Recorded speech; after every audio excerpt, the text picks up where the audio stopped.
नमस्कार. आज आपण SYBA म्हणजे द्वितीय वर्ष कला शाखेचा साहित्य विचार हा जो विषय आहे 2025-26 पासूनचा नवीन अभ्यासक्रम सावित्रीबाई फुले पुणे विद्यापीठाचा किंवा इतरही कोणाला साहित्य विचार हा जो विषय समजून घ्यायचा असेल तर तुम्हाला नक्कीच या व्हिडिओचा उपयोग होईल. आणि मी हे सगळे व्हिडिओ आहेत ते एका प्लेलिस्टमध्ये ठेवेल. तुम्ही चॅनलवर गेलात तर तुम्हाला प्लेलिस्टचं नाव दिसेल SYBA साहित्य विचार म्हणून. तर तुम्हाला एका जागी सगळे व्हिडिओ सापडतील, म्हणजे चॅनलवर इकडे तिकडे शोधायची गरज नाही आहे. तर ठीक आहे, आता मागच्या व्हिडिओमध्ये आपण विषयाची ओळख करून घेतली, तर या व्हिडिओमध्ये आपण साहित्याचं स्वरूप हे जे आपलं पहिलं प्रकरण आहे ते समजून घेऊया. तर स्वरूप म्हणजे काय असतं बघा. आता कुठलीही गोष्ट समजा, मी कायम एक उदाहरणं देते की आंबा आणि कलिंगड ही दोन फळं तुम्ही इमॅजिन करा. तर तुम्ही जरी डोळे बंद केले तरी तुमच्यासमोर काय येईल की आंबा हा केशरी रंगाचा असतो बाहेरून, त्याच्या आत पिवळ्या रंगाचा किंवा केशरी रंगाचा गर असतो जो की खूप गोड असतो, त्याच्या आत एक मोठी कोय असते. आणि कलिंगड म्हटलं की ते बाहेरून हिरव्या रंगाचं असतं, आतमध्ये ते लाल रंगाचं असतं आणि त्याच्यात छोट्या छोट्या बिया असतात. म्हणजे काय की एखाद्या वस्तूचं नाव घेतल्यानंतर तुमच्यासमोर काय चित्र उभं राहतं, काय इमॅजिन करता तुम्ही, काय कल्पना करता, ते म्हणजे त्या गोष्टीचं स्वरूप असतं. मग तसंच साहित्य हा शब्द उच्चारल्यावर आपल्या डोळ्यासमोर काय येतं, ते झालं साहित्याचं स्वरूप. बस एवढंच आहे. आपल्याला मग साहित्याचं स्वरूप समजून घ्यायचं आहे. आता तर साहित्याची व्याख्या द्यावी लागेल. आता जसं आंबा जर तुम्ही म्हटलं तर त्याची काहीतरी व्याख्या द्यायला जर लावली तर तुम्ही सांगाल आंबा हे एक फळ आहे, ते असं असं असतं जसं आपण वर्णन केलं. मग तसंच साहित्य म्हटल्यावरती आपल्याला साहित्याची व्याख्या द्यावी लागेल. मग एक ढोबळ व्याख्या काय देता येते की काही विशिष्ट भाषिक कृतींना उद्देशून साहित्य ही संज्ञा वापरली जाते आणि सर्जनशील लेखनाकरता मराठीमध्ये वाङ्मय, ललित साहित्य, साहित्य या संज्ञा वापरल्या जातात. आता बघा, याची फोड करूया आपण व्याख्येची की विशिष्ट भाषिक कृती. आता मी तुमच्याशी बोलतीये, तुम्ही TV वरती बातम्या पाहता, वर्तमानपत्रात बातम्या वाचता किंवा एकमेकांशी संवाद साधता, सगळं करताना भाषा वापरली जाते, बरोबर. पण म्हणून ते काही साहित्य होतं का की मी तुमच्याशी बोलते त्याची काही कादंबरी होणार आहे का? नाही, ती भाषा आहे, फक्त एक भाषिक कृती आहे, म्हणजे भाषा वापरून केलेली कृती.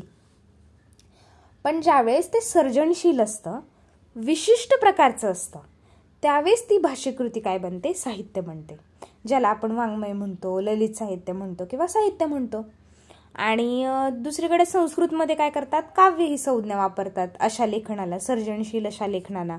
मग ते कादंबरी, नाटक, कविता या सगळ्यांनाच संस्कृतमध्ये काय म्हणतात? काव्य म्हणतात. जसं मराठीमध्ये साहित्य म्हणतात. म्हणजे तुम्ही कथा, कादंबरी, नाटक, कविता सगळं पाहिलं तर ते काय येतं? साहित्याचा प्रकार आहे.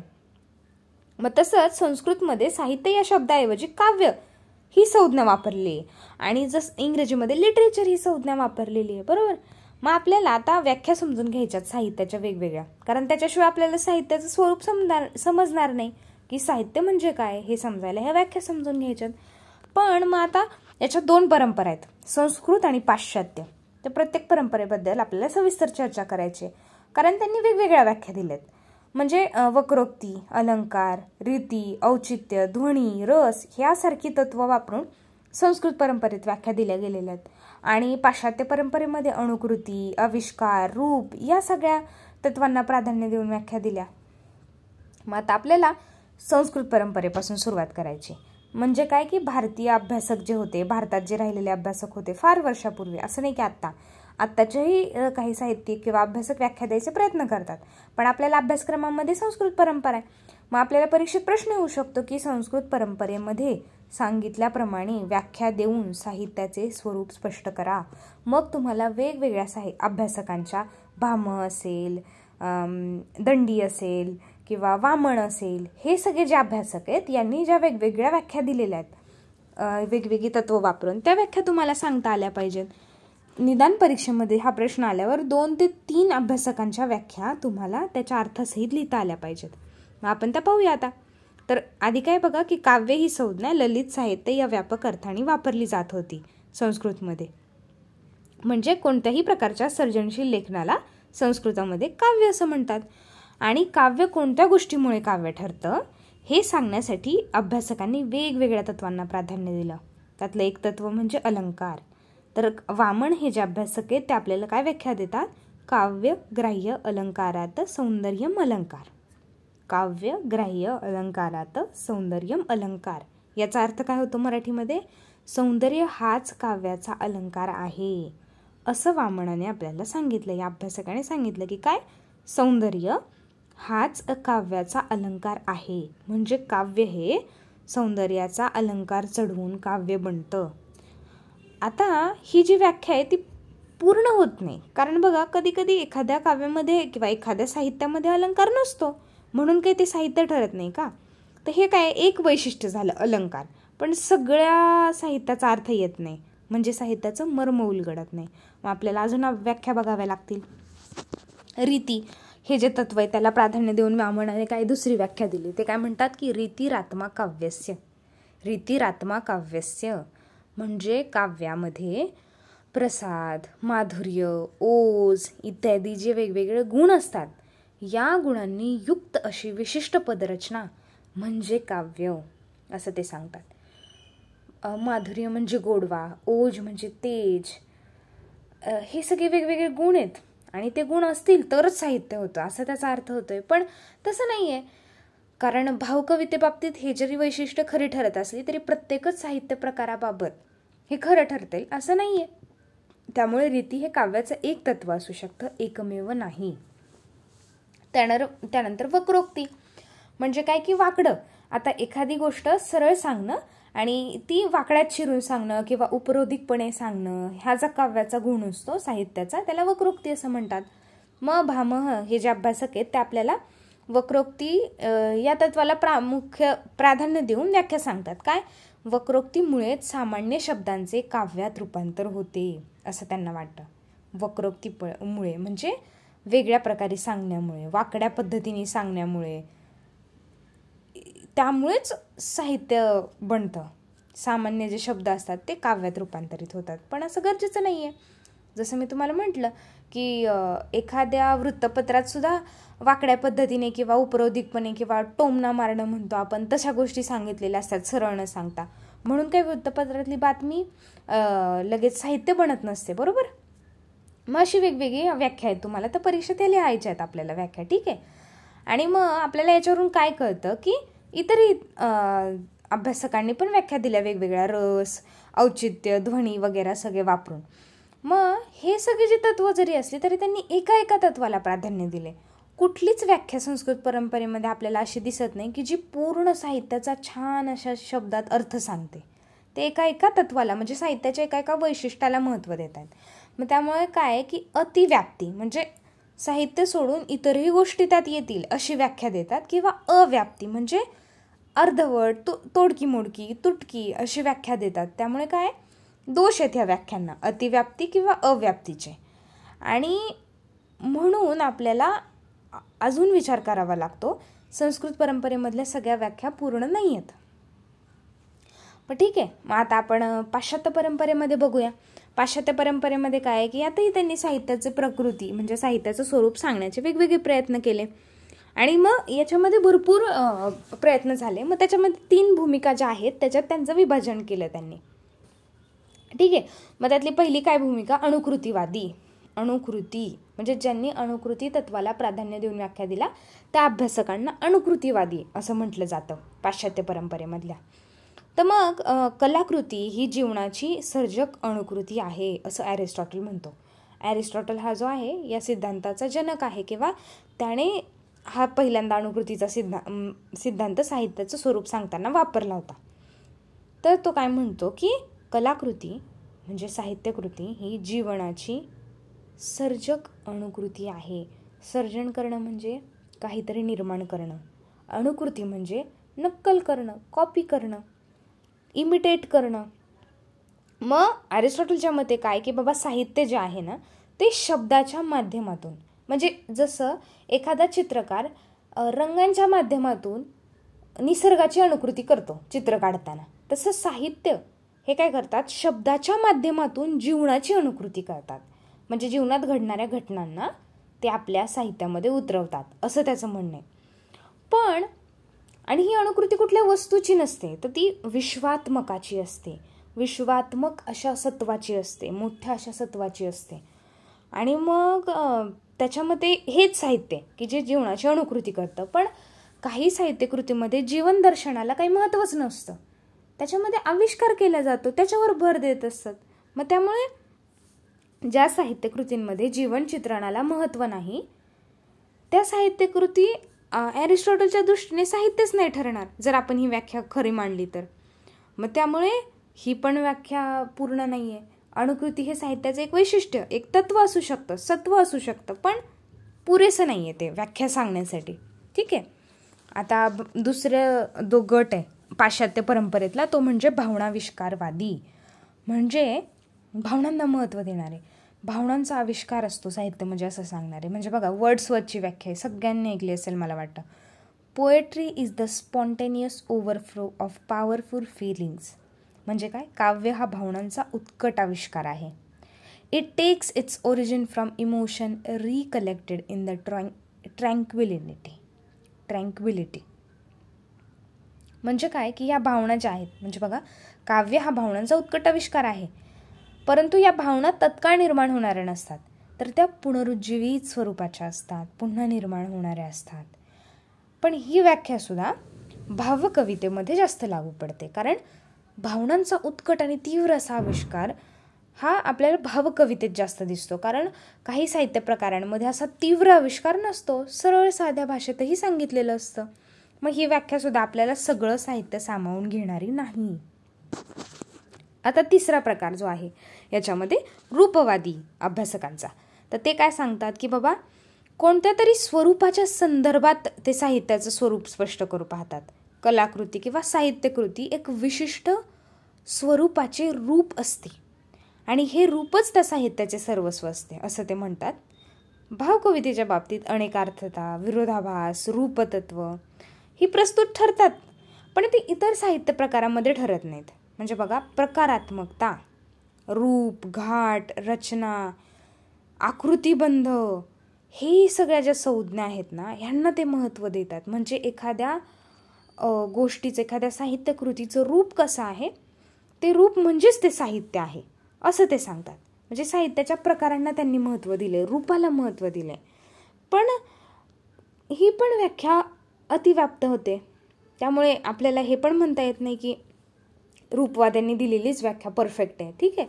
मग आपण हे सगळे अभ्यासक पाहिले, म्हणजे परीक्षेच्या दृष्टीने थोडेच घेतलेत मी अभ्यासक अर्थात. मग तुम्हाला आपण हे पाहिले की बाबा हे अभ्यासकांनी व्याख्या दिलेल्या आहेत, पण दोन्ही परंपरा ज्या आहेत संस्कृत आणि पाश्चात्य त्यामध्ये साहित्याचं स्वरूप किंवा व्याख्या देण्याचे अनेक प्रयत्न झालेले आहेत, पण एकतर ते अव्याप्त आहेत म्हणजे ज्याच्यात पूर्ण नाही आहे, किंवा अतिव्याप्त आहे म्हणजे जरा जास्तच सांगितलं आहे.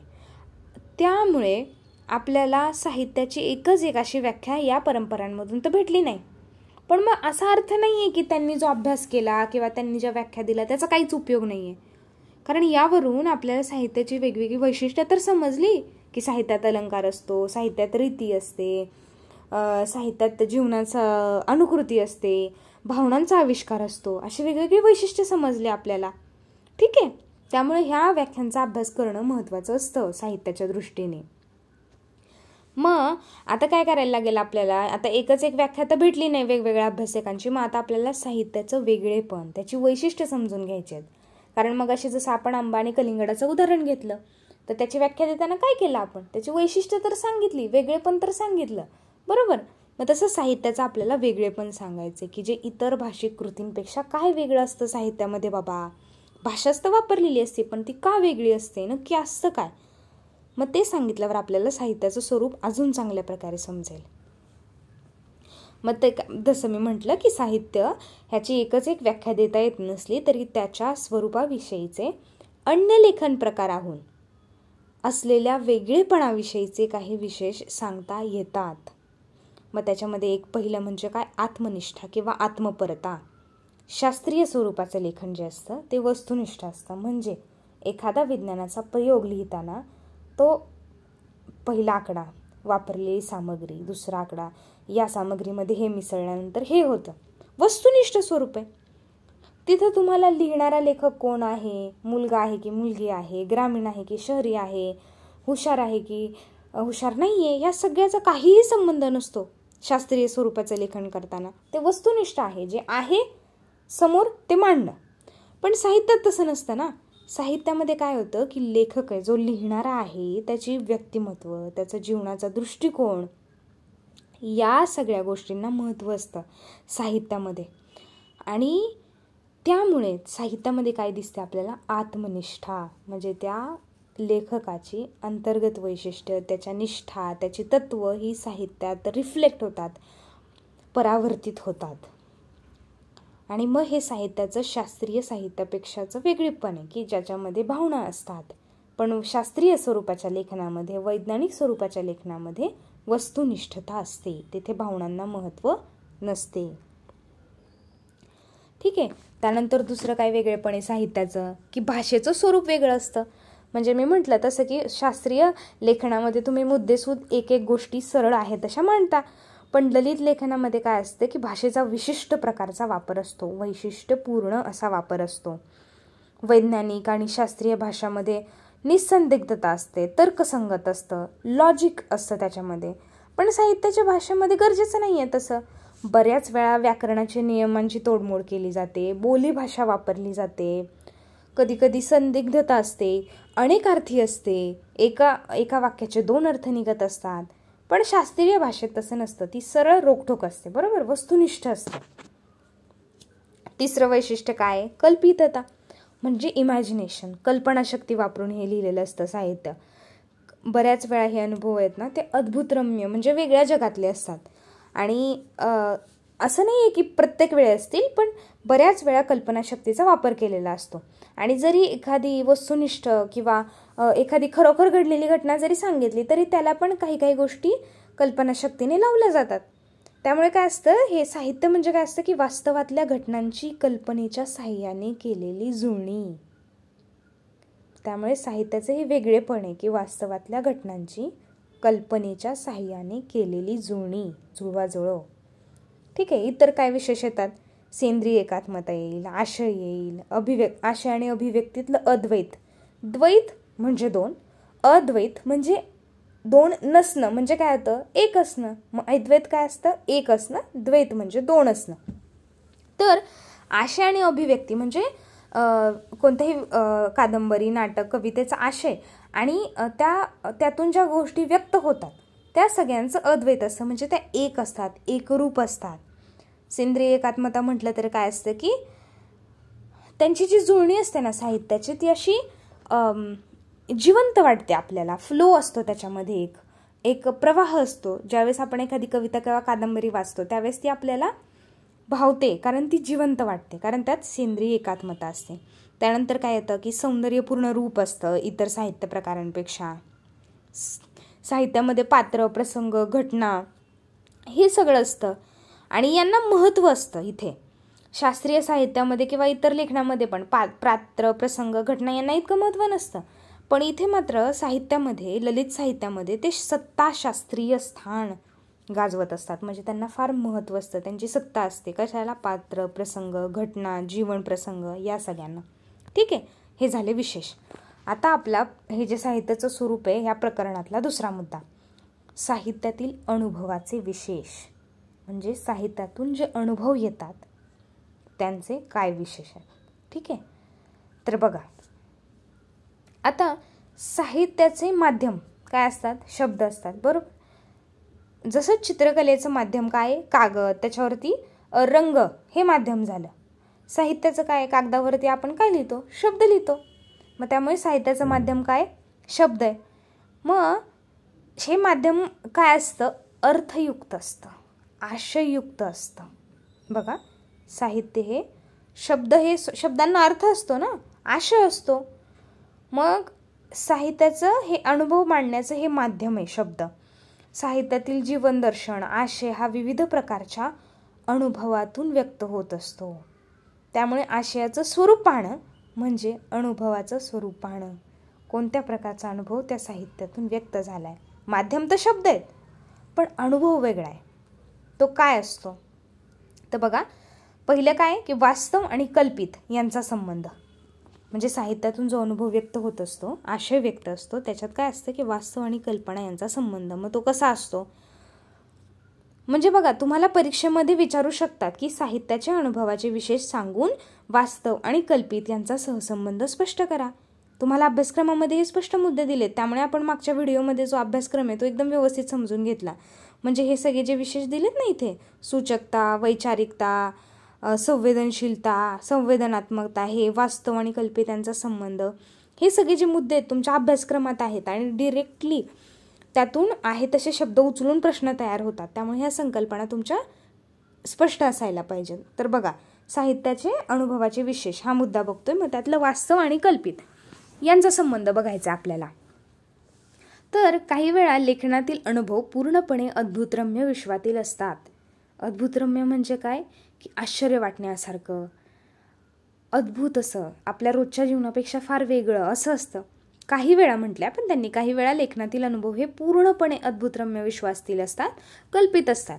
पण अनेकदा कथा, कादंबरी हे जे प्रकार आहेत त्यातले अनुभव वास्तव सदृश्य, वास्तवावर आधारितही असतात. मात्र ते प्रत्यक्ष वास्तव नसतात. वास्तवावर आधारित असणं आणि वास्तव असण्यात फरक आहे. म्हणजे वास्तवातल्या अनेक घटनांची कल्पनेच्या साह्याने केलेली जुळणी ही साहित्यामध्ये असते. वास्तवासारखा वाटणारा काळ, अवकाश असतो, पण ते प्रत्यक्ष वास्तव नसते. या गोष्टी कल्पनाशक्तीच्या साह्याने निर्माण केलेल्या असतात.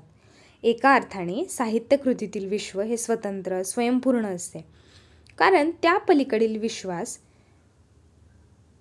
यांचा संबंध नसतो. म्हणजे बघा, स्वतंत्र आणि स्वयंपूर्ण विश्व असतं. तुम्ही कितीही जरी म्हटला तरी साहित्य हेच सत्य आहे असं तुम्ही कधीच म्हणू शकत नाही.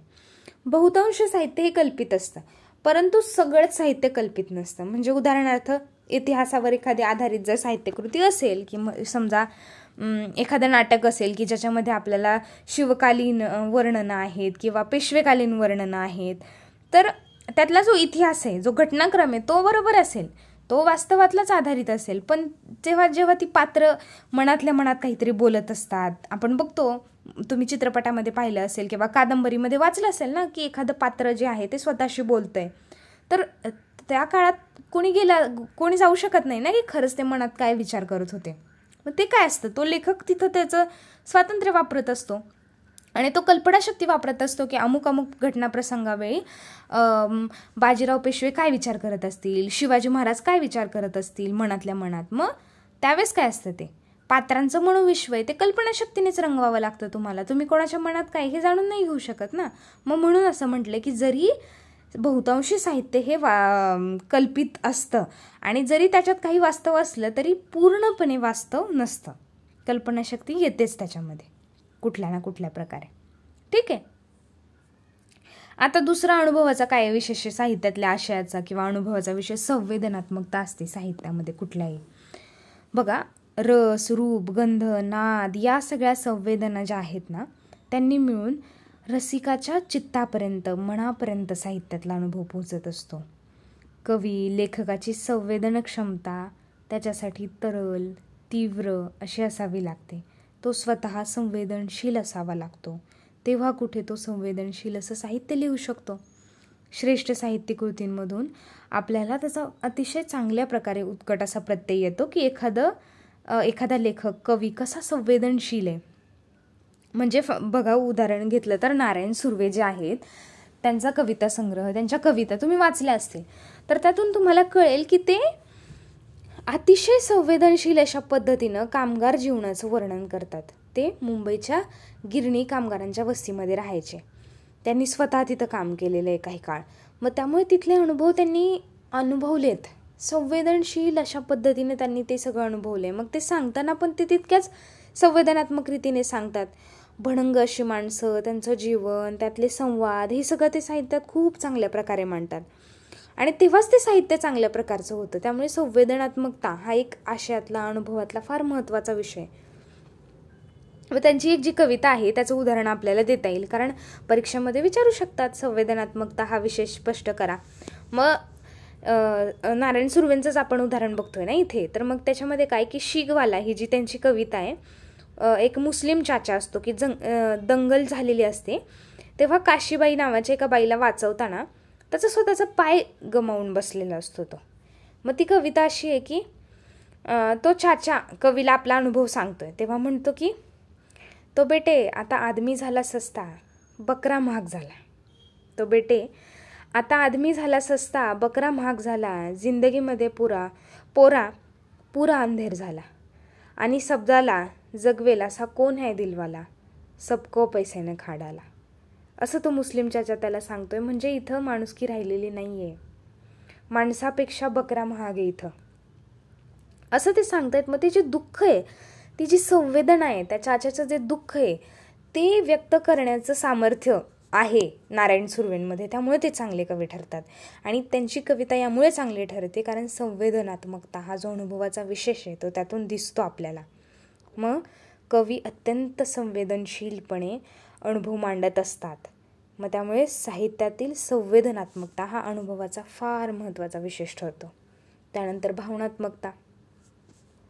साहित्यात भावनांची चित्र जितकी जिवंत उत्कट तितकीच ती प्रत्येकारी असतात. म्हणजे एखाद्या व्यक्तीच्या, एखाद्या पात्राच्या भावना जितक्या उत्कटपणे जिवंतपणे तो लेखक कवी मांडेल तितकं ते सुंदर बनत असतं.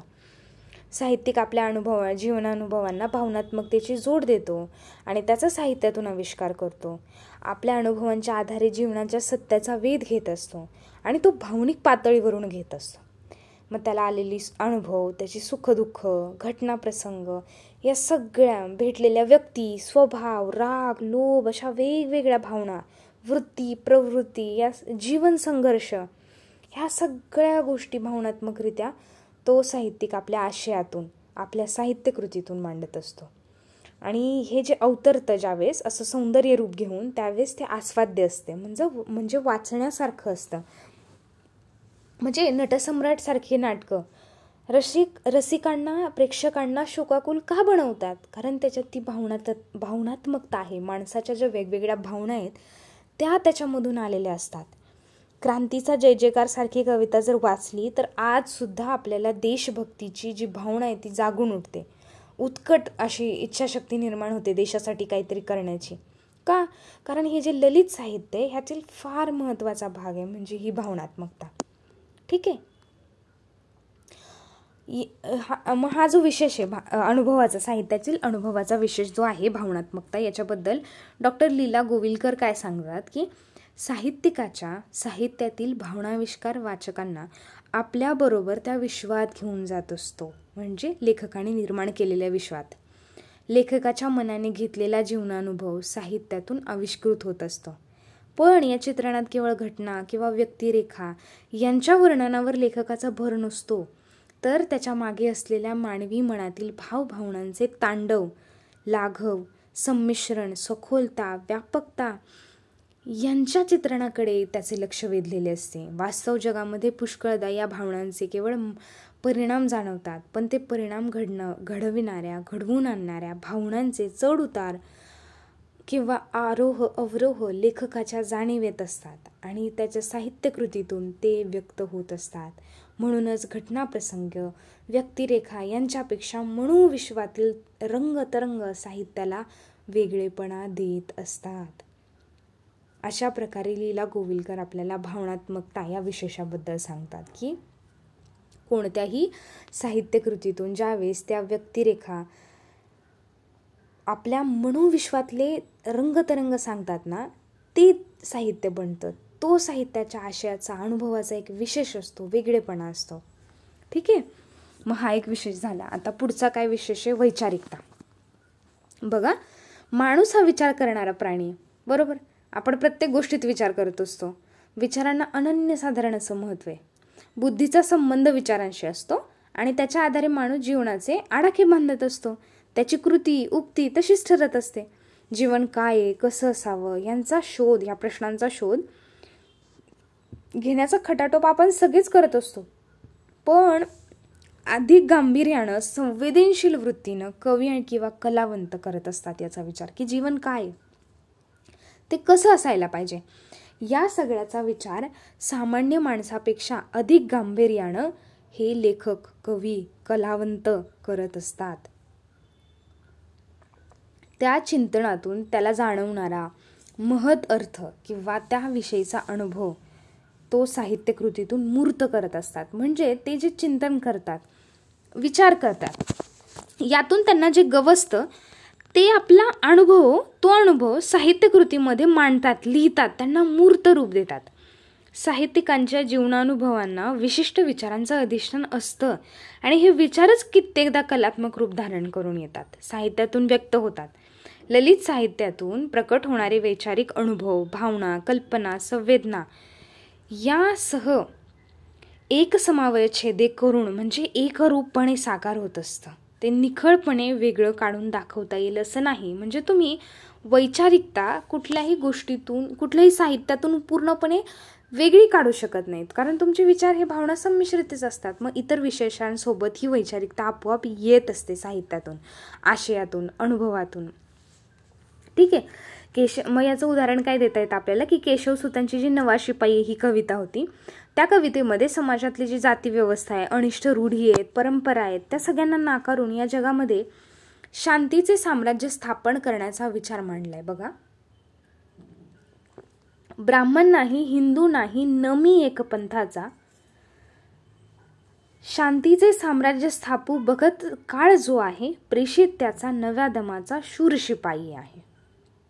अशा प्रकारचे हे जे शब्द आहेत, ही जी वैचारिकता आहे, जाती व्यवस्था, रूढी परंपरांना नष्ट करण्याची, की मी ब्राह्मण नाहीये, मी हिंदू नाहीये, मी कुठल्या एका धर्माचा नाहीच आहे, मी शांतीचे साम्राज्य स्थापन करू बघणाऱ्या जो काळ आहे, त्या काळाचा शूर शिपाई आहे. ही जी भावना आहे ही येते ती वैचारिकतेतून येते, विचारातून येते. कुठल्या विचारातून? तर जाती व्यवस्था नसलेल्या समाजाचा विचार.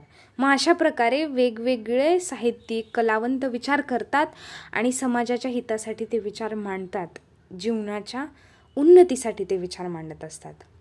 कुसुमाग्रज, नारायण सुर्वे, विंदा करंदीकर, बहिणाबाई चौधरी असे अनेक कवी आहेत की ज्यांनी आपल्या कवितांच्या माध्यमातून मूल्यात्मक विचार मांडलेले आहेत.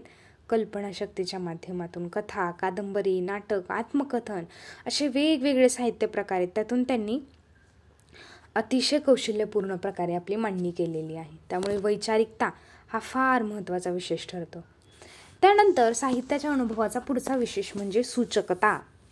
सूचना करणं, सुचवणं या गोष्टी येतात. कसं? बघा, ललित साहित्यातून व्यक्त होणाऱ्या अनुभवांचा अत्यंत महत्त्वाचा विशेष आहे.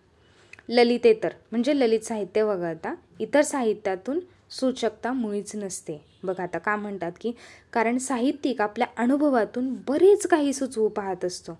म्हणजे इतर जे साहित्य, ललितेतर साहित्य म्हणजे काय, की तुमचं वर्तमानपत्रातला लेख असेल किंवा अग्रलेख असेल, या सगळ्या गोष्टी की जे ललित किंवा कल्पनाशक्तीने नाही बनवलेलं असं साहित्य जे वास्तव आहे, त्याच्यामध्ये सूचकता नसते. त्यात जे आहे ते आहे तसं मांडलेलं असतं, बरोबर. पण साहित्यात तसं नसतं.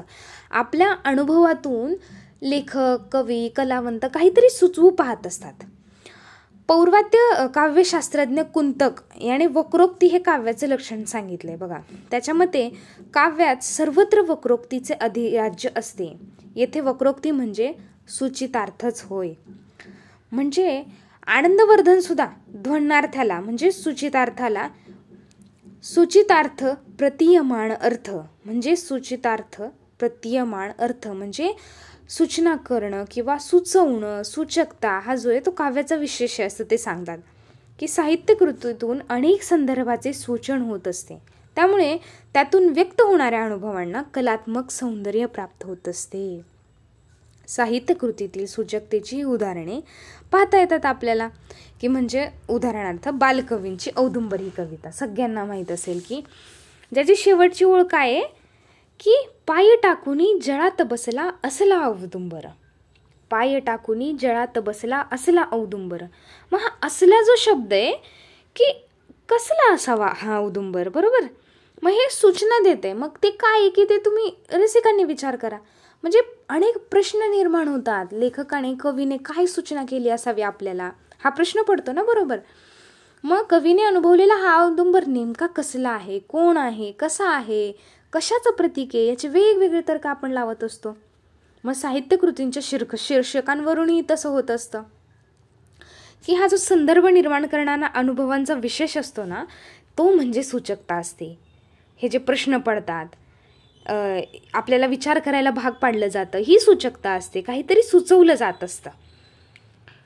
असे इतरही आपल्याला वेगवेगळ्या साहित्य प्रकारांमधून किंवा कथा कादंबरीतून बघता येईल की मरण स्वस्त होत आहे, टिटवीचा फेरा, झोंबी, आपण माणसात जमा नाही, लग्नाची बेडी, लाल चिखल, रायगडाला जेव्हा जाग येते, ही जी शीर्षक आहेत ना, ती सुद्धा आपल्याला विचार करायला लावतात की नक्की काय असेल ह्याच्यामध्ये. सूचना होते की बाबा ह्याच्यात नक्की असावं काय.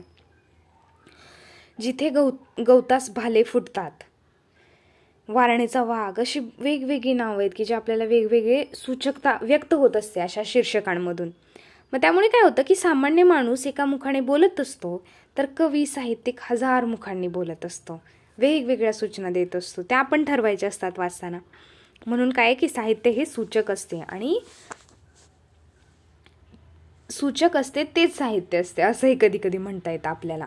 ठीक आहे. त्यानंतरचा साहित्यातील अनुभवाचा विशेष म्हणजे सेंद्रियत्व. ॲरिस्टॉटल हा जो ग्रीक तत्ववेत्ता होता, त्याने सर्वप्रथम साहित्याच्या सेंद्रियत्वाची कल्पना मांडली होती. सेंद्रियत्व म्हणजे काय? एकसंधत्व होणं. सौंदर्य अनुभवाच्या संदर्भात हेगेल हा जो सौंदर्यशास्त्रज्ञ होता, त्याने सुद्धा सेंद्रियता हा शब्द वापरला होता. म्हणजे ॲरिस्टॉटलने ही संकल्पना मांडली, पण सेंद्रियता हा जो शब्द आहे तो हेगलने सौंदर्यशास्त्रामध्ये वापरला होता. ऑर्गॅनिक युनिटी असा शब्द आहे. युनिटी म्हणजे काय? एक असणं, एकरूप असणं. आणि सेंद्रिय म्हणजे काय?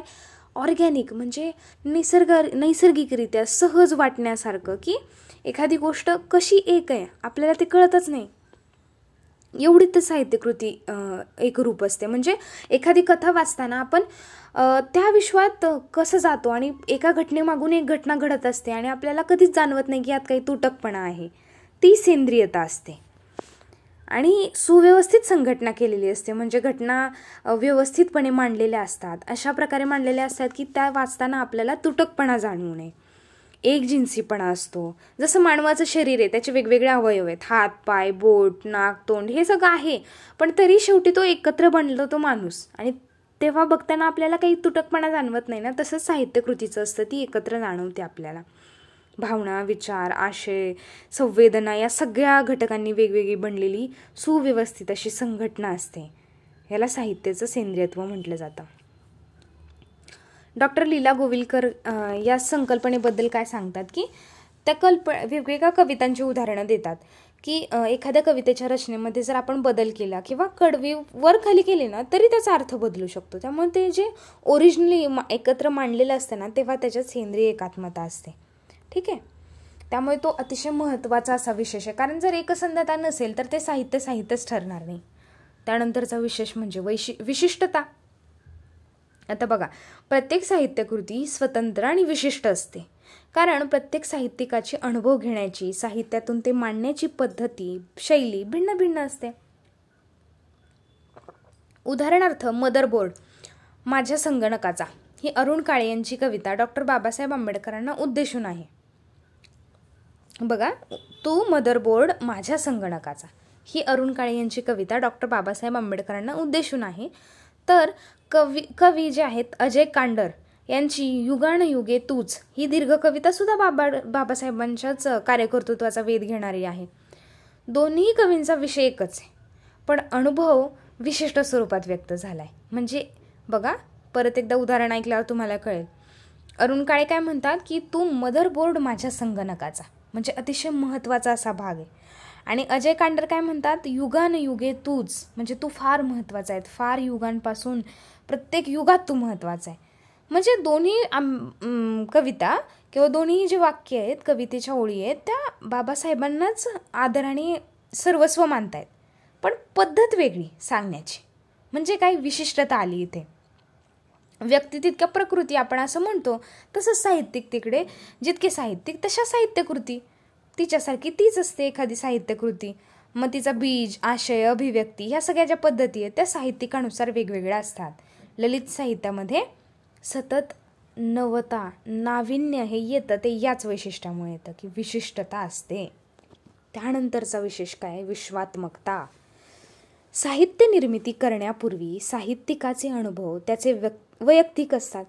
साहित्यातून ते व्यक्त होत असतानाच त्यातील वैयक्तिकता गळून पडत असते, म्हणजे ते संपूर्ण विश्वाचे होतात. ज्यावेळेस एखादा साहित्यिक ते कागदावर उतरवतो तेव्हा ते सगळ्यांचे होत असतात. म्हणजे साहित्यिकाची साहित्यकृती विशिष्ट राहूनही ती विश्वात्मक बनते. म्हणजे मागचा आपण विशेष पाहिला, विशिष्टता म्हणजे सगळ्यांपेक्षा वेगळी असते, प्रत्येकाची वेगवेगळी असते, पण तरी ती विश्वात्मक असते. म्हणजे तरी ती सगळ्यांची असते, जरी वेगवेगळी असली तरी विशिष्ट राहूनही विश्वात्मक बनते.